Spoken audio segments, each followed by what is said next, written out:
เราบ่แม่นคนที่บ่ดีอีหยังขนาดนั้น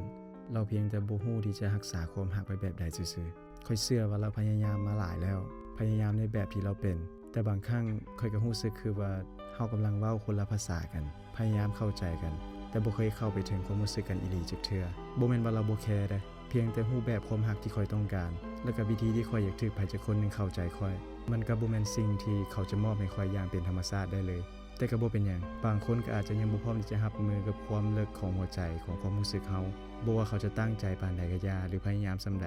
บางคนรักได้แต่รักในแบบที่เขารู้จักและบางครั้งความรักแบบนั้นก็อาจจะบ่เพียงพอสำหรับไผอีกคนแต่นั้นก็บ่ได้หมายความว่าเราเป็นคนที่บ่ดีและมันก็บ่ได้เฮ็ดให้ข้อยรู้สึกว่าข้อยอยากเฮียงห้องหลายไปกว่านั้นแล้วซึ่งลึกๆแล้วหัวใจของเราสองคนอาจจะยังบ่พอดีกันซื่อๆก็เท่านั้นและบทเรียนนี้มันบ่ได้มีไว้เพื่อโทษไผดอกแต่มันสอนให้ข้อยเข้าใจตัวเองหลายขึ้นว่าเราต้องการความรักแบบใด